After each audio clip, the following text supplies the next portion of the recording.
driving yourself is just unnecessary. Most of the people who have cars can afford to hire a driver. Any week my driver is not around is like a bad week for me because my productivity drops significantly. Do you know how much people are paying for shops? I'm thinking about Imagine paying 1.5 million for shops. Carry that and put it on that. But you'll be the biggest person in that your industry. First off, right, if you are pursuing God, I really think you should genuinely pursue God for spiritual things, not money. A lot of Nigerian spirituality is around money. Like it seems like just saying that alone shatters their mind because a lot of them are with God because of the money. If you want to be spiritual for spiritual things, not money. not money. If money is why you are spiritual, come, I'll transfer it to you. Move on with your life. Pursue God for God. Imagine I build house for 1 million people. Me and Dangote would take the same room, bro. Me and Dangote will be guys. 1 million people. 1 million people. And that's how, like, that's what my goal is. That's a logic to it, actually. Yeah, like I'm like, how do I create housing for 1 million people? If I do that successfully, there's no need, nobody need to pray anything for me to see money now. Those 1 million people, imagine they are giving me 300k a month to stay in those houses. I mean, that's 300 billion. Hey guys, welcome again to this amazing set. The last time we were here, we were with Kenita, and then this is where she told us that for some reasons she was not interested in getting married. We've spoken with Grace, and Grace have said a whole lot. But then we're back again to he has been on set, and trust me, the last time we were here was violence. This is one of the most controversial person you can ever find anywhere in the world. Now, the first time we brought him on set, it was more like, are you controversial? But today, it's confirmed. He is the most controversial person on set. Please join me and welcome no other person than Bright Okereke. Hello. Controversial. Like the person that says she's not married is not controversial. She was clear. She was very clear. I'm not getting married. I need to watch that interview. Like she's not getting married. She doesn't even like kids. Oh my God, she doesn't like kids. That she's done. And I'm the most controversial person. Me, I like kids. I'm going to get married very soon, safe. So as you can see, I am a standard regular guy. Getting married, have a small business, everything just normal. Him is just pushing propaganda. But you guys have said the truth. But anyways, quick one, let's begin from this note. So some weeks ago, right, there was this video of Grace that went online, went viral, and then people came where she said she made 300 million. Let's begin from that note. I don't know if you saw it. I saw and people came out dragging her, you're a liar, you're a scam, your hair is looking so ugly, you're looking tattered, you've not made 300 million, back and forth. Now, when you saw the conversation, right, what came to mind? I was so happy. I was like, finally, people are talking about us. Because personally, I live for I want the smoke. I want all the smoke. I was very sad when I heard they took down the post. That I wanted all the smoke. I wish it was me they were insulting. That way I would enter and we'll talk about it. Anyways, let's pick up from last time we spoke, right? We had a conversation about RiseBiz the last time, and I'm looking at everything. RiseBiz came, it was successful, and I saw a lot of report testimony. People were impressed. Like even to date, I see people commenting and like, if you miss RiseBiz, I'm like, it's about post RiseBiz. Now we've done about 2 weeks past RiseBiz. Yeah. People are still talking about the experience and how it was, how you taught and all of that. Now this is post RiseBiz. Is it the training? Yeah, the training. The training. I don't know why you call it post RiseBiz because it's still on actually. No, I like it was an event, but I will not call that event RiseBiz. RiseBiz is like the whole thing that we are still doing till now. So I wouldn't say post RiseBiz because RiseBiz is still on. Post the event. We're post the event. Yeah. Post the event. So let's talk about RiseBiz. What is coming next for RiseBiz? You know what? I'm thinking of doing that event again. Okay. But in 2 ways, right? So I did not expect it to even go that well. Personally, I had prepared, but it was like I felt that 1 week I felt like a preacher. You know when they say you finish preparing and then you get there, the Holy Spirit will not take over from there. That's how I felt like.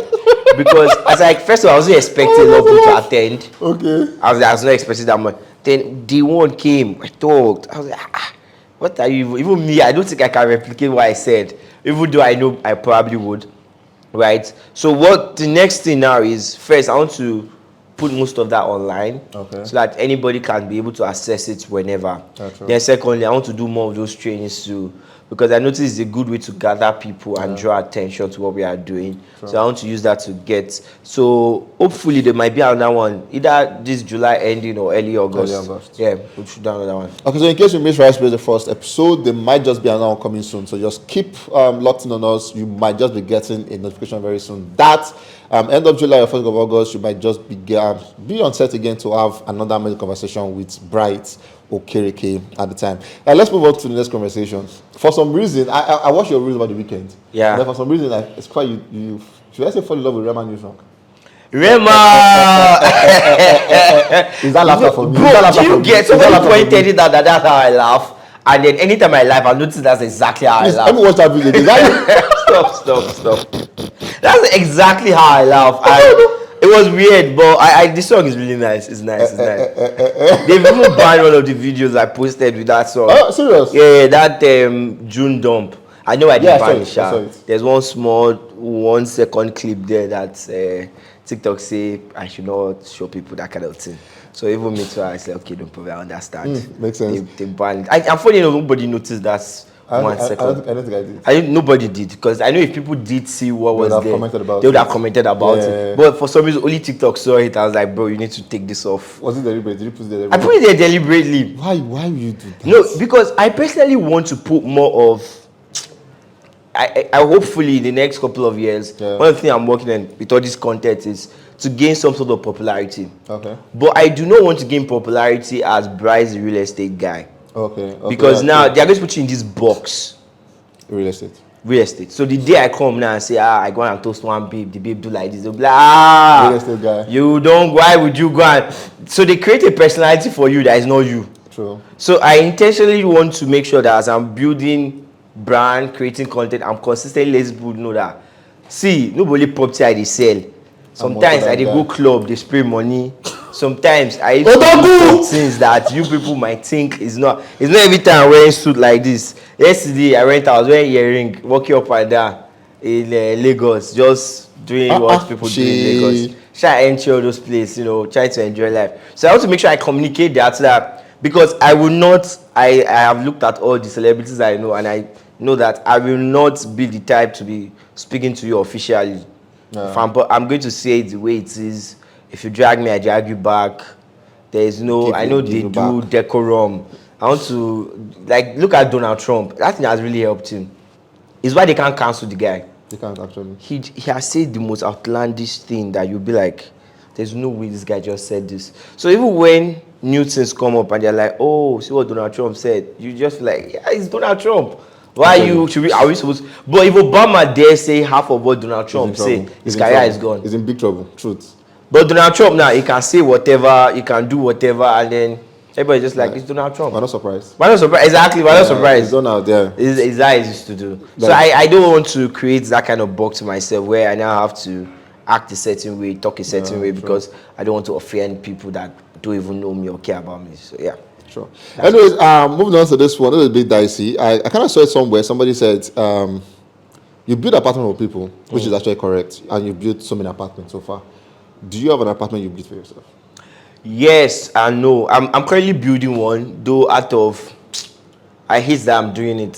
See, construction is such a painful thing that I will not do it for free. So now it feels like I'm building a house for free and it's pissing me off. But you for yourself? Yes. So you feel you should be paid for it? I feel like I should be paid for it. Wow. It's not worth the drama. If I had my way, I wanted to just buy a house. But I could not find a house that fits the specification I want. No. So now, even the building, I'm not even really putting attention there. I had an engineer. I had like 3 people to be on it before me, because it's a whole ass job. I cannot start supervising. Though I have some apartments in some of the projects we've built. But my own house that I built for myself, it's just now I'm starting it. And I'm not enthusiastic about it. I'm not, because it's just a necessary evil. Because construction is not. If I'm not getting paid, I don't want to do it. Like, imagine if they pay you like 100 million to build a house. You're now building one for free. Exactly. That's how it feels. Actually. Like I should be paid for this. Actually, when it is your house. Well, let's go straight to why we're here today, which is the most important thing. And you've been everywhere saying a lot of things lately, and I bet you most persons did not agree with what you've been saying. Most persons what? They've not agreed with what you've been saying. Agreed. Yeah. They've really not agreed with what you've been saying. So let me take it bit by bit. So what went up today? What you said in your word, I quote you. You said you cannot. You said don't do everything. Yeah. Don't do what you can pay people to do. Yes. Yeah, that's yes. You said if you earn a millionaire, don't do what someone earning 200K should do. Yeah. Right. So it made sense to an extent, but then the twist of this is, what if as a startup you don't have money to do everything? You can't pay people. Yeah. Can't you do it yourself? Yeah. If you're a startup and you can't pay people, I can understand, but the way it works is this: if you can't pay people, you will never be able to now like get the leverage to now be able to do the most important thing. Like for me, right? Like what I have as a goal for myself is to reduce what I have to do to like 2-3 things every day, and those 2-3 things, if I do it well, it will bring the most results to the company. So you have to be able to outsource as much as possible. For example, look at the things that I really want. Driving yourself is just unnecessary. Most of the people who have cars can afford to hire a driver, but they are throwing penny wise, pound foolish. Especially if you're a realtor, because like me, I'm always on the road. Actually, now if I have to drive myself, it's one of the. In fact, if my driver doesn't come tomorrow, it's always any week my driver is not around is like a bad week for me, because my productivity drops significantly. I'd rather be sleeping in the car than to be driving. I'll not get to the location, come and talk, then drive back. to away from. I met a realtor at the bank today, one of the biggest realtors in the country, and she was like, she left her office by 11. We both attended an event in Unilag, and she just gets to Unilag, it was like almost 3. So imagine she was the one driving for that 4 hours. Yeah, that's a lot. 4 hours driving. Will she be able to deliver what she wants to deliver there? No. So it saves you a lot of energy. So if you can, most times you can be able to, like dry cleaning my clothes. I started doing it when I couldn't afford it. I was not rich, but it was just better for everybody. Since I've started living on my own, since I had my own apartment, I've been using a cleaner to clean my house, because see, it's cheap. It's cheap compared to the time you use in doing those things. Before you know, you increase your earning, use that time to focus on stuff that will bring you more money. True. And one day you'll get there. One day you get there. So just in case you probably didn't get this, so in case you have a startup and everything, he said it's cool that if you do it yourself, it quite makes sense, right? Because it's a startup, but at the same time, if you can pay somebody to do it, please just do it. It makes you a lot of time and stress, and you make more money with it. Next one you said was when you said you see people complaining about shop space. Yeah. That one got to me a lot, because people complain about shop space when you can put your business online. Yeah. So are you actually saying don't do shop? I'm actually saying don't do shops. In fact, very few people need shops. Okay. Like very, very, very, very, very, very, very few people need shops. There is this guy's Edala. You know Edala now. Yeah, We went Edala. for that event, Yeah. right? I think they just got office space this year. They've sold at least close to $1 billion, and they just got office space this year. Oh wow. Like, what have they been doing? It's not like they won't have an official address, but they didn't have like a whole standardized office. Because guess what? When people come online to buy stuff, they don't care about your office that much. They want to see the property. They want to see what you are selling to them over that your fancy ass location. Nobody cares. Since we've been selling properties, I can count how many clients have actually visited our office. True. For us, it was important because we are developers. But for most people starting out, it's not actually a necessity. There's hardly any product you will not get better visibility online than you will get in any location. What location is so good that will beat Instagram ads? Do you know how much people are paying for shops? I'm thinking about Imagine paying 1.5 million for shops. sure. Carry that and put it on ads. But you'll be the biggest person in that your industry. We sell real estate, and we don't even look. Last month, right? We spent close to 2 million on ads. We infused on ads more than we've ever before. Yeah. Notice that everybody sold last month. If you go, you see how much we made last month. The ROI is insane. Even though most of the ads did not convert well, even though there are some people there that their ads were just wasting of our money, yet the conversion was insane. So that's what I'm just saying. If you have 1.5, don't go and get shop. Carry that 1.5. Start Instagram account, load it. Oh my God. Do you know how much we sell with 1.5 million in ads? thinking about it. You make more money. You Ah! make more money than shop. Way more money. True. Wait, you can just use your house first. You make crazy money. So that's just what I'm saying. It's not like you might not later get. You will get enough money that you will buy 5 shops safe. True. If you put that money on that. True. Now, still on this conversation, right? So we're talking about. You brought my mind to something. I was going to talk about it, but by nature, now I'll talk about it. So last month, or before, early this month or late last month, you laid off 2 persons. I don't mention the name. How was the process for you? Like, I've seen people talk about how difficult it is to lay off staff and they don't want to do it, they like to avoid it. What was your thought process behind it when you told them to go? So when it comes to layoff, I'll tell you it's really hard. Yeah. I remember, I think it was having to fire people, I realized what they say, butterfly in your stomach. You know, people used to make that expression a lot, have butterflies. Though they use it for love. Wow. But the first time I felt a feeling and it entered in my stomach was when I had to fire somebody. Because it was gut-wrenching. Like, gut. That was the first place. I remember I was in year 2 or so. There was one guy I hired like this. I was paying him. So I was doing this business for that night where they do food delivery at night. Yeah. So I had one of the hostels. I think, I forgot the name of the hostel. Mariri. So I had 2 staffs in Mariri, 2 in Jaja. Different hostels, I had staffs that handle it. This guy was the worst performing and he was the highest paid. So among all people working for me, he was the worst performing, he was the highest paid. But I could not fire him because I could not just put myself together to just do it. Time started going. It was taking I think he worked for like 3 extra months. After I decided the best was to fire, but I just kept paying him. Then I read this book, How to Win Friends and Influence People. And I realized there's a way you can do it to make the person understand that it's not personal. Right? So figured that one out. I was able to talk to him. Since then, it's not like it doesn't hurt me, and I've also noticed that you also create chance for those people to do more with themselves. So sometimes people stay in a job just there and they're not doing well, and you don't fire them, not knowing you are holding them back from better opportunities. Because I've had cases where we fire people and they went on to do really great things in other fields. They found themselves and things like that. So, and also the money, please. I like to think of the company like a bank.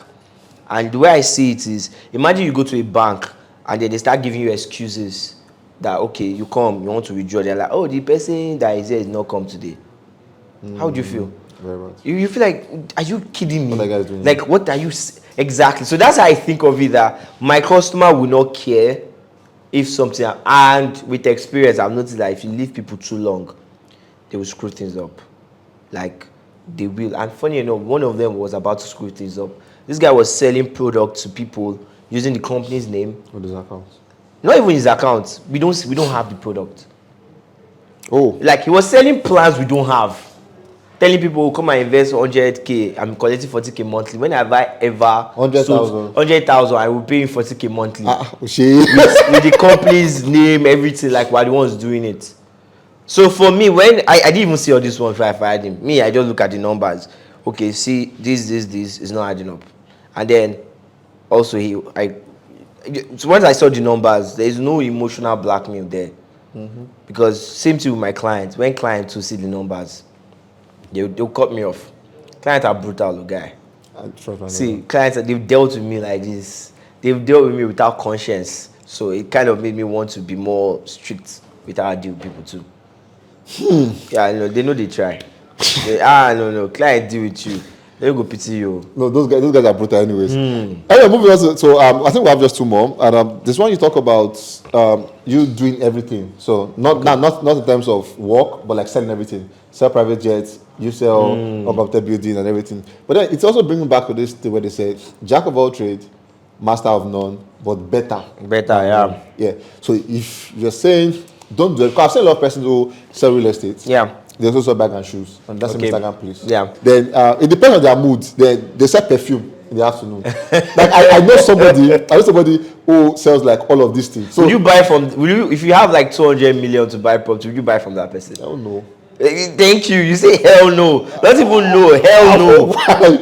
You claim that person is not serious. Yeah, but it's also like you said, 200 million. But if I'm looking for let's say I buy perfume for a money I can let go. She's a girl. okay, she feel fine. I'll say, okay, let me just put my money. I could buy it. But then for people like that also brings sales. Like my point is, they also have clients they speak to and everything. And if it's not working for them, they would have stopped. No, not necessarily. Okay. Not necessarily. The thing is, it might be working for them. Okay. But when you have to define what working for them is, because most times what I notice people like that is, it's not like they don't sell. They make enough to make a living, but they never blow. They never like build a solid thing. Like for me, I'm giving advice for you to build a solid business, not for you to just make a living. And you don't want to be stuck trying to make a living every time. Yeah.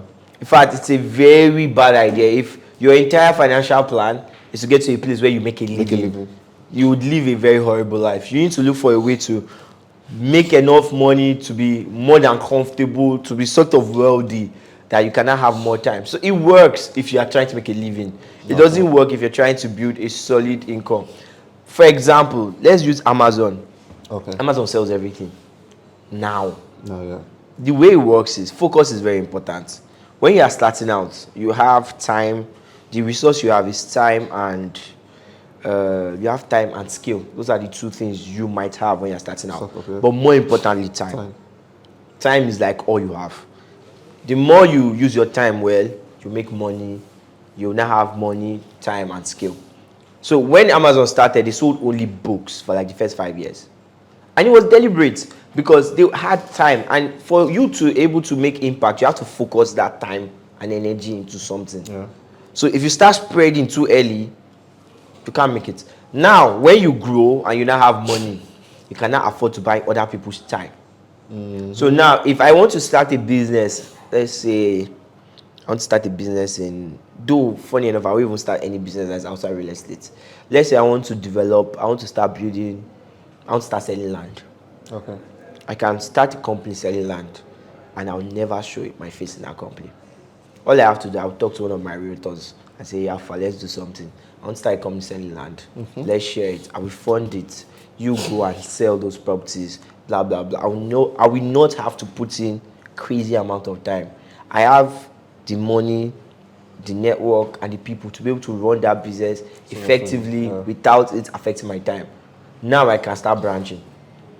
Sure. So that's the idea. So you start focus, and then when you get resources, you can start branching. Yeah. So not branching first, then coming. Bro, that one is just crazy. It can't even work. Yeah, it won't work. That's why you see agents that they've been in the industry. I remember when I was in one meeting, one agent was talking. I closed one deal in like 1998. I mean 1990 something. And I was like, God, how old was I? There was one deal even closed. They've never given birth to me then. But I can tell you that now like this, I'm doing better in the industry than that agent. But it's probably because he's also he sells everything, he does everything. So it won't build enough focus in one thing for it to be big. So yeah.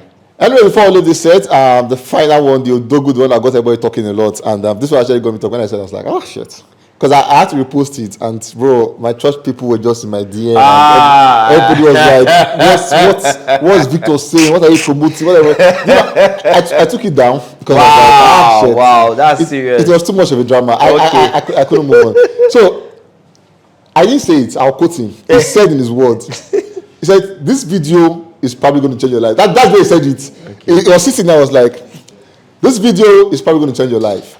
Then he adjusted it. He was like, "You don't need God to make money." Pause. And then I saw people coming out to say, and the Bible said, was poor so can be rich. A lot of Bible, you guys know what you guys quoted for me. So a lot of Bible verses, and everyone was like, God is the owner of everything, author and the finisher. He created money, created man. When you made that conversation, you don't need God to make money.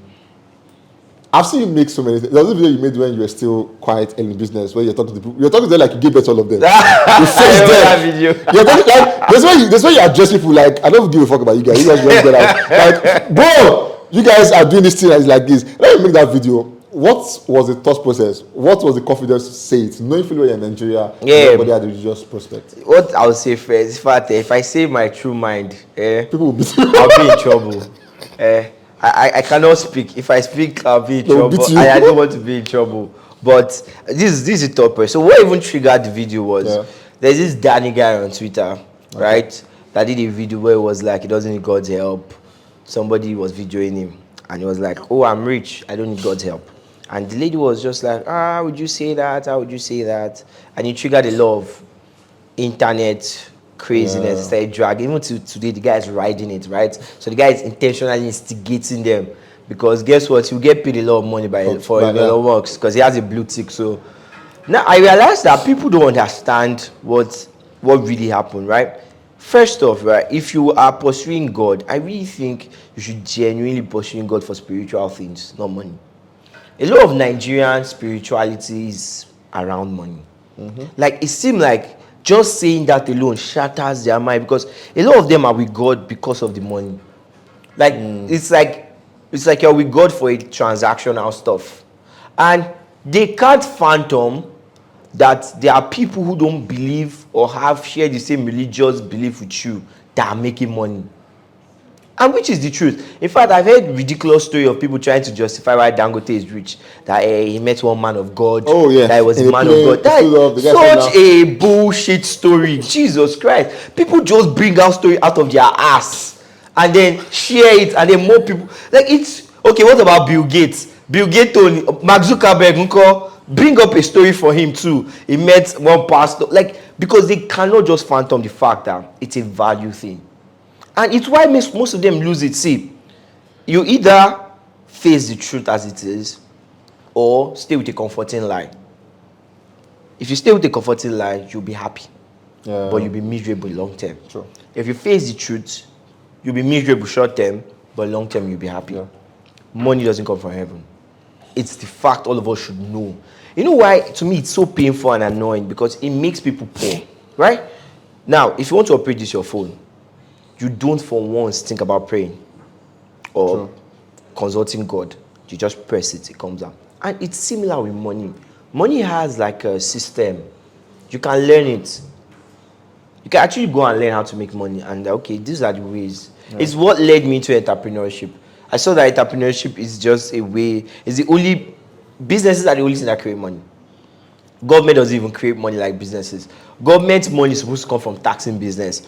Just that some countries, they would rather just print it. Just go to CBN and just print it. Print and that one will just cause inflation. So if you want to genuinely create money as a country, you have to have a lot of businesses generating money, or you as the country be involved in some business, like the way Nigeria does oil. It's like a business the country runs. So that's how money is generated, by exchange of value, things like debt. That's how money is being created. Like I went as far as learning origin of money. It's so, like once you start studying money, you realize that there's no mystery with it. It's not mystical, it's not spiritual. It's a thing. It's a thing. Like they taught us in school, but I don't think a lot of people must have forgotten the story how money came. So gold was what people were using then. Yeah. Then they were storing their gold with banks, well, what we call bank today, because moving gold around is not easy. It's not an easy task. Later they figure out that okay, once you drop your gold with them, they'll give you a receipt that okay, you are the owner of this gold. After a while, people figured out that instead of me, whenever I want to buy something, I will go collect my gold and go and buy the thing. Instead, let me carry the receipt, give the person. So let's say I have a receipt for 10,000 gold coin. I want to buy something of 10,000. Instead of me to go and carry the gold, come and give you, I'll give you that receipt. So you take that receipt and go and collect the gold when you're ready. Yeah. So they started doing it. The people with the gold now realize that nobody's coming for their gold. They're like, this makes sense. They started borrowing out the gold. Started giving the gold out for loan. So people will come, pay back with interest. This is like real banking. This is exactly how banks started. Traditional banking. The traditional banking. Then after a while, they're like, okay, you know what? Let's just be using just the notes. So they now had different denomination of that receipt. So if you watch Bridgerton, have you noticed that their money is very big? Very big, yeah. I saw it in Bridgerton until it just hit my head. It was gold receipt. The money in Bridgerton is like A4. It's like A4 size. Yeah. And it's real. Those guys were, because then it was not like money note, it was a receipt. It's a document. Yeah. So it was a document for a gold you have somewhere. So you just pass that paper like a certificate around. From there, we were like, oh, this is a good idea. This is a nice concept. Because before we was trade and barter. Before, we're like, okay, we should tweak this, make different denominations. And that's how money came about. And over time, Later, then there was this thing with one of the presidents, I think Nixon, I don't know, one US president. They eventually removed gold standard. They cut the ties between gold and money. So they now made money independent on its own without any affiliation with gold, because they were having issues paying back. So people were bringing back these receipts and they don't have the gold because they've traded it too much, and there's no gold again. So they removed the gold standard, money became a thing. Now it's now backed in USD. So now instead of gold, most countries use dollars to back up their money. So it's why US economy is doing so well. So this is, when you read this and you see it, it demystifies the whole thing. So please explain to me why JP Morgan as a bank is moving trillions of dollars every day. If you hear their CEO talk, say we transact up to $10 trillion daily. We bank different governments. We bank the US. Listen to that man talk about trillions of dollars. Did you see him say God did what? No, not at all. Is it God that gave him the money? Not at all. Like, let's be real. That's the truth. If you want to be spiritual for spiritual things. Not money. No money. If money is why you are spiritual, come, I'll transfer it to you. Move on with your life. Pursue God for God. The whole Twitter was a mess because apparently all these people are pursuing God for money. Actually. God won't give you any money. See, I'll say it again. God won't give you any money. Stop asking him for it. Now, let me pause here. Because I remember someone in my church, a pastor in my church, a youth pastor, sent me a DM and I was like, Solomon's story. Where Solomon asked God and said, when God asked Solomon, after I built the temple, what do you want me to do for you? And then Solomon told God, I want to wish, and God said, okay, I'll give you everything, even with money. And then Solomon became the wealthiest person ever by story and all of that. So, is there now, with what you just said, are you removing God totally from money equation? Not really. See, like me now. Let me explain how I relate with God when it comes to money. Okay. Early this year, I went on fast to pray to God. I didn't pray to God to give me money. I prayed to God to give me. I was entering a new year and I wanted to be much more focused, to be able to do my job well. And I believe God gave me the strength. And we had one of the best seasons ever. I didn't ask God for money. I didn't wait for God to give me money. I asked God for strength, energy, wisdom, all those things.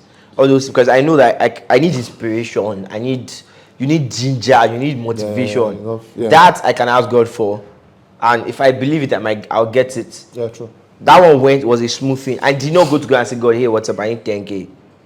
So when I went to pray, I did my strategy. I'm like, hey, what's up? So if I build this much property, if I sell it, I get this much. It was how the idea of 1 billion in 100 days came about. Did you get? So I'm not saying God is just completely out of the equation. I'm just saying there's no direct correlation. Yeah. So it can correlate somehow, one way or the other, but it's not direct. So you can go to God and say, God, can you give me a good business idea? Oh, that will lead to money. This real estate, I didn't get. I think I shared in the last podcast how, I think we call it podcast. Yeah, I know what you're going to say. It's not a podcast. I don't want to start a podcast. So the last interview we did, I mentioned how we started real estate I was praying, and then I saw a lot of buildings. I was like, buildings. Okay, nice. I went to meet my partner. I'm like, I'm like, hey, what's up? I want to start real estate. I think real estate is where I should go. It's not like I'm saying God is out of the picture. I'm just saying, don't expect money from God. Yeah, literally. It's you can make it yourself. Stop trying to, oh, God bless me, oh, God has blessed you with sense. Use it. All the money I make is because I make money for other people. Yeah. True. So this house we are living in, the only reason we paid rent is somebody took his time took a year and a half of his life to build this house. And now we're paying him. And now we're paying him because of that. If you go and build a house, you realize that, this is not easy. And look at all of us in the company. All of us are working tooth and nail to make sure we provide our house. There's somebody I want to pay rent. He's paying rent because of the work we worked. Yeah. So it's a chain circle. It's a chain circle. All these gadgets and all this video, somebody else worked hard for it. So we have to give him money to collect it. Thank you. So you are doing your work now. We'll give you money for you to keep doing this. Yeah. You have to do something for other people. That's how money works. How much and how many people? So when I built house for just 20 people, I made a certain amount. Now I've built house for more than close to 300 people. Don't you think I deserve a lot of money? 300 people. More money. By the time I get to 10,000 people that I'm housing, without me, those 10,000 people won't have house. True. Like, think about, without me, those 10,000 people would not be staying in those buildings. So they'll pay me more money. And like that, and like that. So it's how much work you do for other people that brings you money. True. Yeah. Imagine I build house for 1 million people. Me and Dangote $1 we million go dey the money. same room, bro. Me and Dangote will be guys. 1 million people. 1 million people. And that's how, like, that's what my goal But is. that's the logic to it, actually. Yeah, like, I'm like, how do I create housing for 1 million people? If I do that successfully, there's no need, nobody need to pray anything for me to see money now. Those 1 million people, imagine they are giving me 300K a month to stay in those houses. Calculate, that's 300 billion. That's a lot of money. Guy, that's crazy money. 300 billion a month. That's the end. Me and Dangote, in fact, Dangote is too small. Dangote is too. I'll tell Dangote, please go and hustle. Go and hustle. You never make money yet. So that's the more logical way to think about money. Yeah, true. 1 million people are paying you money, you make more money. If you can do it for 1 million people, that would be so good. True. So yeah. And finally, I saw you with the CEO of Landmark. It was actually nice to see you. You guys had a main conversation. I saw your videos and everything, and that's what we're talking about. Make value, you see to get people, and you make more money. My name is Daki. This is Mr. Bright. We're ending it. I wanted to talk about the CEO of Landmark. I saw they are giving us a sign that. I know. Just stop. That is so funny, right? Because I don't even know what I want to tell you. How did you feel? Guys, fake life. I just go there. I was like, how far? The guy is actually nice. The guy is actually nice. Like, when I met him, right, I was so first I was nervous, and he was like, "What do you do?" He started talking to me. He was the guy. He was the one carrying the conversation. The way I was talking, like I knew what I was doing. The guy, he carried the conversation, but he was very nice, very nice, very open to hear what I had to say. In fact, it was like him too came to network. And it was funny because I'm like, guy, you never make a finish. You show me the network with me. He was whining me. There was no time I was like, you're already making billions. I'm like, see this guy, you. Last man see you, they whine me, say me I rich. Says you're already. I was like, guy, now you are the look cool, I beg. So it was really nice. It was a very nice conversation. So when I saw, I was like, oh my god, let's talk about this. But anyway, so that we don't kill this guy, look behind the camera. My name is Daki. This is It was fun doing this again. Hopefully, it says more controversial stuff. We'll come back here again and have you guys understand why he said it and why he said it the way he said it. My name is Daki. We'll catch you guys at the very next one. Please stay tuned and follow us on our pages. We have Instagram, Facebook, Twitter, TikTok, we're everywhere. Follow us, share our page to every person you know who wants to get property. We will deliver to you guys in no time. Take it, guys.